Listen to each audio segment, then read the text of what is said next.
កាលពីព្រេងនាយនៅក្នុងអាណាចក្រមួយឈ្មោះកុសវណ្ណរាជយាយមានព្រះរាជវាំងដ៏ធំស្កឹមស្កៃស្ថិតនៅលើភ្នំខ្ពស់ដែលព័ទ្ធជុំវិញដោយព្រៃខៀវស្រងាត់និងទន្លេភ្លឺថ្លាដូចកញ្ចក់នៅក្នុងព្រះរាជវាំងនោះមានព្រះនាងមួយអង្គព្រះនាមព្រះនាងអារ៉ាព្រះនាងមានសម្រស់ស្រស់ស្អាតដូចផ្កាពេលព្រឹកនិងមានចិត្តមេត្តាជាទីបំផុតប្រជាជនគ្រប់គ្នាស្រឡាញ់ព្រះនាងព្រោះព្រះនាងតែងជួយអ្នកក្រីក្រនិងមិនដែលមើលងាយនរណាម្នាក់ឡើយ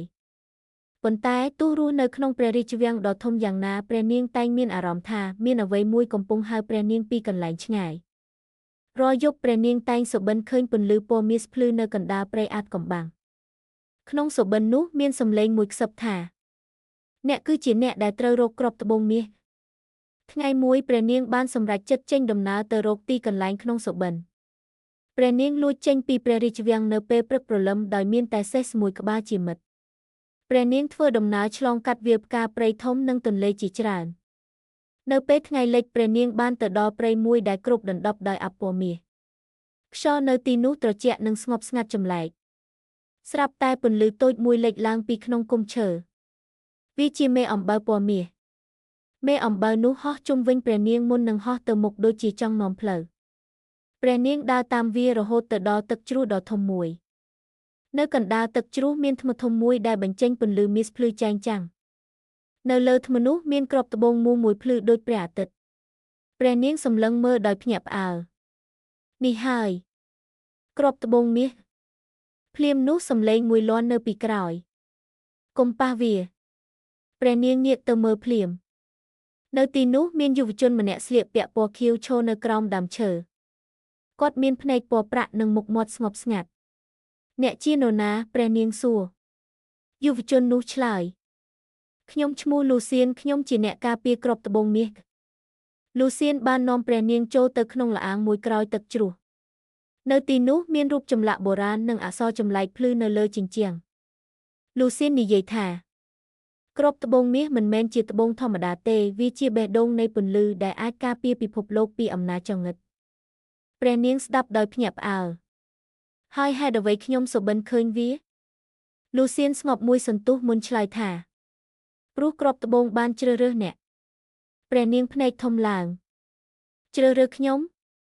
លូសៀនងក់ក្បាលមានតែអ្នកដែលមានបេះដូងបរិសុទ្ធប៉ុណ្ណោះទើបអាចប្រើអំណាចរបស់វាបាន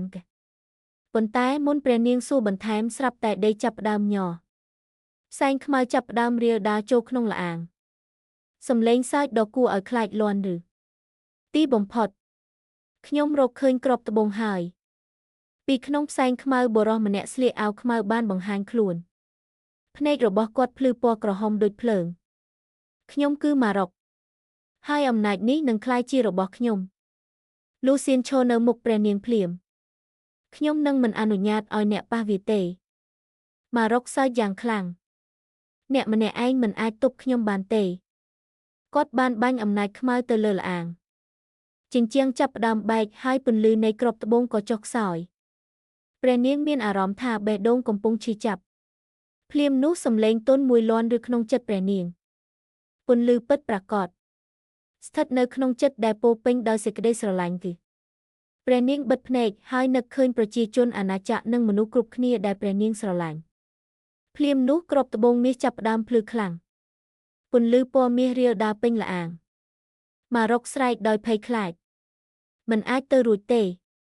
អំណាចខ្មៅរបស់គាត់ចាប់ផ្ដើមរលាយពន្លឺដ៏ខ្លាំងបានលេបគាត់ចូលរហូតគាត់បាត់ខ្លួនទៅក្នុងភាពងឹតបន្ទាប់ពីការប្រយុទ្ធល្អាងក៏ស្ងប់ស្ងាត់ឡើងវិញគ្រាប់ត្បូងមាសអណ្ដែតឡើងលើអាកាសហើយហោះមកមុខព្រះនាងលូសៀនញឹមស្រាលវាបានទទួលស្គាល់អ្នកហើយព្រះនាងលើកដៃប៉ះគ្រាប់ត្បូងយឺតភ្លាមនោះពន្លឺកក់ក្ដៅមួយបានរាលដាលពេញខ្លួនព្រះនាងឃើញរូបភាពជាច្រើនព្រៃវាលផ្កាទន្លេនិងមនុស្សជាច្រើនដែលកំពុងរស់នៅដោយសុខសាន្តព្រះនាងយល់ថាអំណាចនេះមិនមែនសម្រាប់ការគ្រប់គ្រងទេប៉ុន្តែសម្រាប់ការការពារលូសៀននិយាយទន់ចាប់ពីថ្ងៃនេះអ្នកគឺជាអ្នកការពារគ្រាប់ត្បូងមាសថ្មីព្រះនាងស្ងប់មួយសន្ទុះមុនញឹមស្រាលខ្ញុំនឹងការពារវានឹងការពារមនុស្សគ្រប់គ្នានៅពេលព្រះនាងត្រឡប់ទៅអាណាចក្រវាលស្មៅដែលស្ងួតចាប់ផ្ដើមមានផ្ការីកឡើងវិញ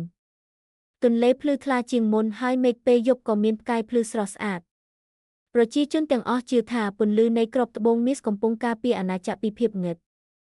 ហើយរាល់យប់ព្រះនាងអារ៉ាតែងឃើញមេអំបៅពណ៌មាសហោះជុំវិញបង្អួតព្រះនាងដូចជាកំពុងរំលឹកថាពន្លឺនឹងនៅតែមានដរាបណាបេះដូងមនុស្សនៅតែល្អគិតបណ្ឌិតអំណាចពិតប្រាកដមិនមែនកើតពីកម្លាំងទេប៉ុន្តែកើតពីចិត្តល្អនិងការការពារអ្នកដទៃ